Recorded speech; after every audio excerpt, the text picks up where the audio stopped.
How's it going, guys? Welcome back to more Katawa Shoujo. Also, I have to say that I just got a new pop filter, so hopefully it kind of helps the reading much more easier to understand, because I feel like every time I say a P, it always makes a weird noise with the microphone. So hopefully this helps, and hopefully it's a bit more better. But I haven't really checked the quality if it really changed much of my voice or anything like that. But anyways, if it does, tell me, and I'll try to figure out. Well, if you guys like it this way, then feel free to tell me. If you guys don't like it, then feel free to tell me anyways. If you guys don't like it, then it's fine. Anyways, in the previous part, we worked. No, we worked. We're at the Shanghai, and we actually Hisao talked to Lilly, and it ended up that he wants to know what was her answer, and hopefully he does not screw this up with another thing.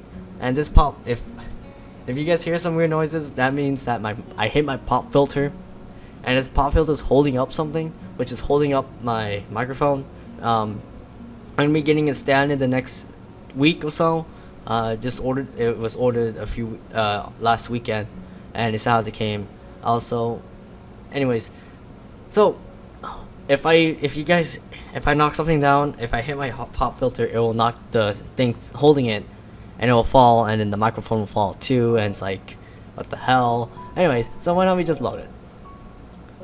Far away future. Wait, that's the same thing. God dang, what is those mean doing like two of the same thing? Look, that's 3 right here. What the fudge? There's like 2 right there. Correct. There's 2 right here. Oh, there's 1. Oh. Okay. There's 1. Okay, you know what? Okay, I'm gonna stop. Okay, far away future. For one of the few times I've seen since I met her, she's genuinely lost for words. She doesn't look surprised, no doubt, because the fact had dawned on her once she became sure of her decision. But rather, she appears genuinely unsure of how to deal with the situation now that it's in front of her. It is. We could try pursuing a long-distance relationship. They're getting more and more common these days, after all. What is that supposed to mean?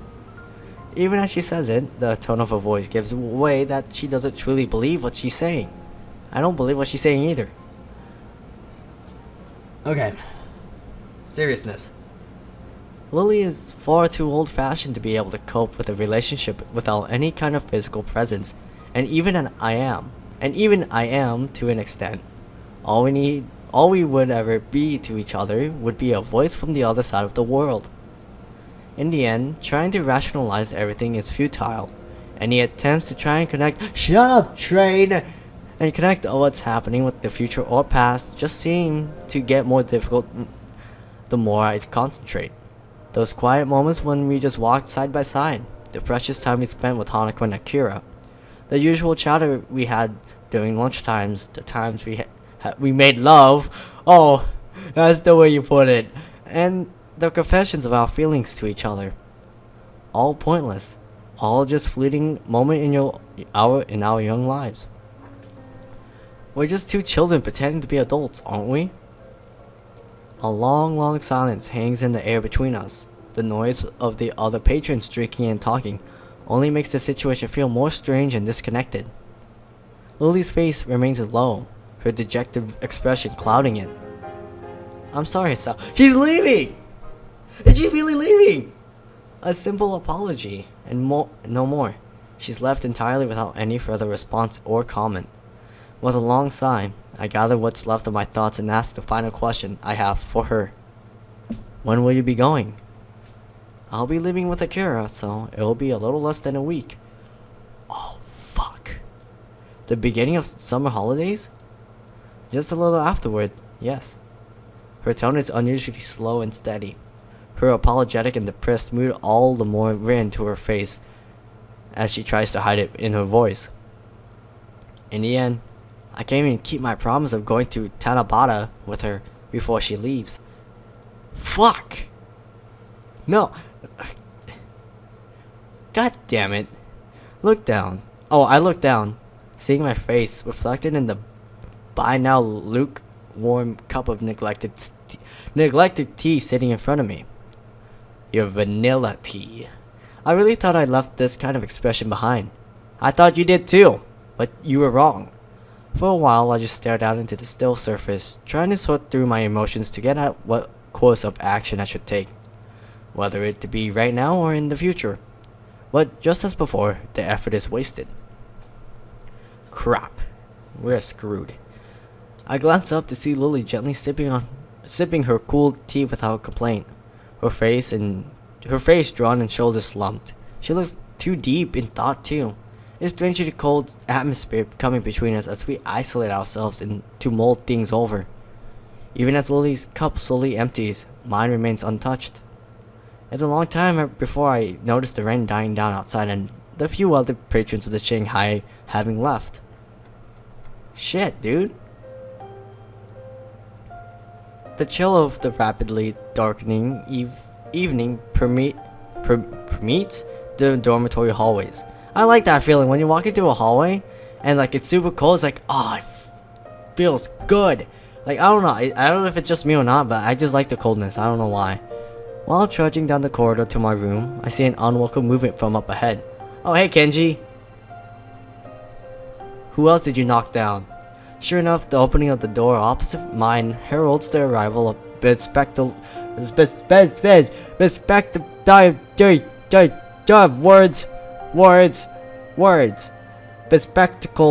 Kenji. Okay, see, I said it.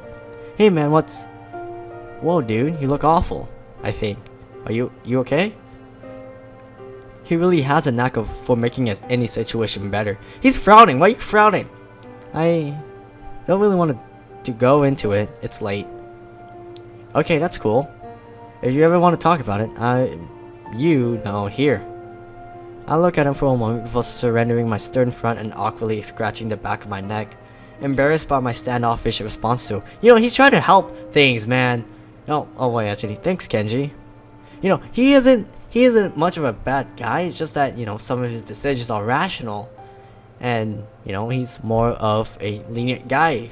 If you hang out with him for a while, he's much more of a lenient guy, and you'll actually get used to it.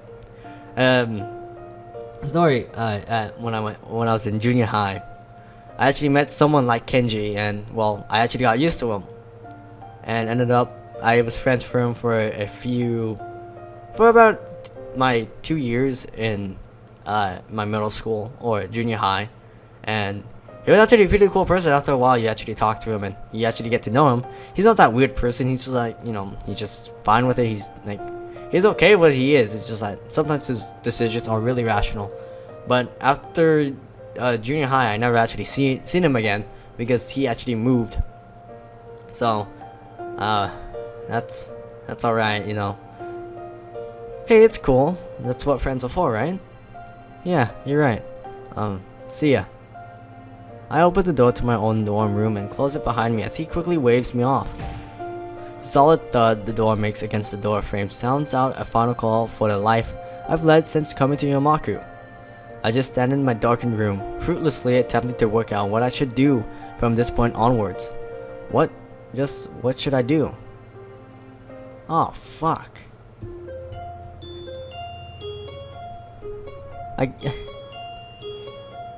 I got nothing, really. I can't really say anything. Like, if anyone does that, if anyone important to me that moves, then, fuck. How, like, they're gonna soon forget that you're actually there anymore, and once you actually make contact to them, they're like, I don't remember you. Like, a lot of people say that on, like, Facebook, like, hey, we went to elementary school together. How the hell am I supposed to remember that shit? I don't know, maybe I look at the yearbook, maybe. If you say first grade, it's like, well, fuck you then. As class ends, I simply rest my head on my hand and stare out of the window to pass the time. It's been a few days since Lilly told me her plans. I haven't been to our ordinary lunchtime haunt since then. Not that there would be much point. Haniko's been busy with the newspaper club she's newly joined, and has even begun talking in class with Naomi every now and then. Even Lilly, aside from the fact that a meeting between us would have been awkward in any case, has been run off her feet with class representative duties as the summer holidays approach. And now they're just about here, With the end of today's bell, the summer holidays will have begun. I suppose that all I'll end up doing will be visiting my parents for the duration and lazing about my old home, now that my previous plans are entirely askew. Meanwhile, Akira and Lilly will be en route to Scotland to live out the rest of their lives there. No matter how hard I try to rationalize the idea that once the summer holidays begin, my life will return to the way it simply refuses to happen. Everyone's moving on with their lives. Lily's rejoining with her family, Akira's moving up in her father's business, Hanako's getting new friends and hobbies, and even Yuko's moving ahead with her university aspirations. Even I'm moving forward in the end, with the marks I've gotten so far in Yamaku, much less or after such a rocky beginning. The path to get into teaching science as a career seems straightforward. I suppose I should at least be happy about that much, but it doesn't really seem to help. Oh, fuck me. God damn it. I quickly stopped my ruminating and ruminating and turned to face the bubbly voice beside me, putting on the most upbeat expression I can muster. Ah, fuck, you look better with black hair, seriously, fuck. Why pink?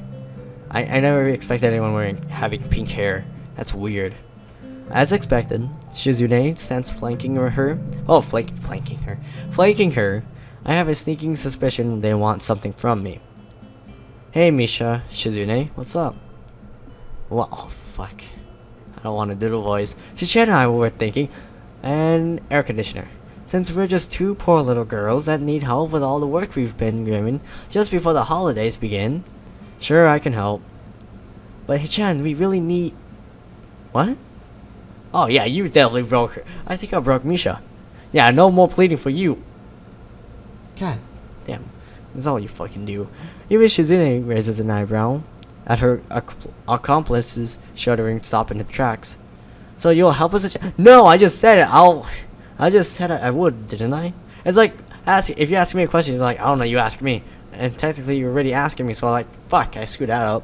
I always do that, I don't know why. I say, oh no, you ask me. And all of a sudden, they say, I am asking you, so you end up like, oh, well, shit. It's totally like I have anything better to do. Maybe helping them with their work will help take my mind off the situation. Misha seems genuinely ecstatic with my response, but Shizune's expression is clouded and difficult to read. I found myself quickly averting my eyes from her own, as it almost looks like a face of pity. No doubt it must just be my imagination. It should have been over by now, what the fudge? Dave was right, it should have been over, but you know, you think it's over? Nope. And you think it's over again? Nope. And then now it's over? I don't know, is it?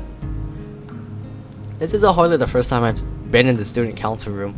Indeed, I found myself down here often, either to help Lilly with her class rep work, or to sort out one thing or another with the student council itself. Now though, it's quite a different place. Computer! What the heck? What is that? What is that blue thing? Is that a piece of gum? Somebody put a piece of gum on the computer. Somebody clean up that piece of gum off the computer. Papers and folders are strewn across every table in the room. Only a solitary little black laptop atop a single desk sticking out from the mess.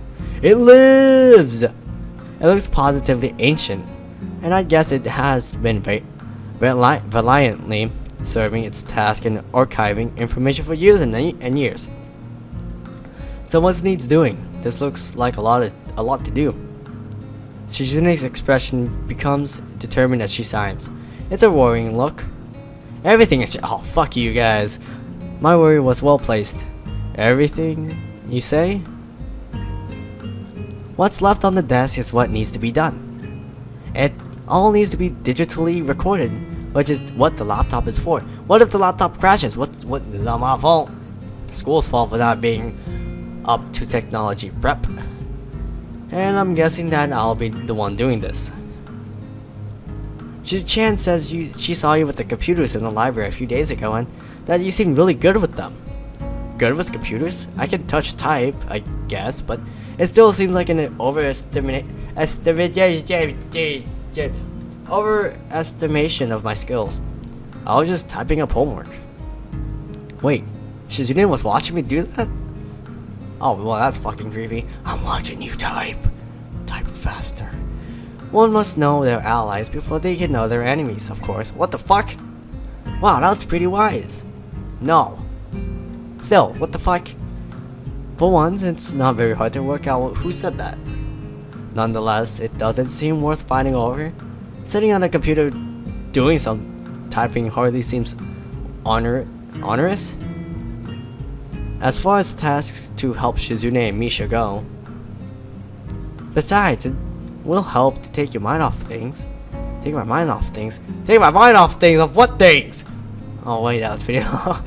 Misha's face goes blank as she translates this for Shizune.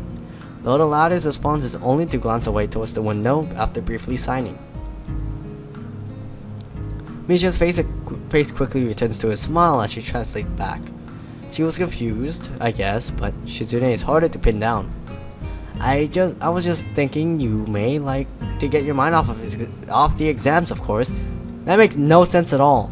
Either way, we may as well get into it sooner rather than later. I'll go along with you. I gotta sneeze.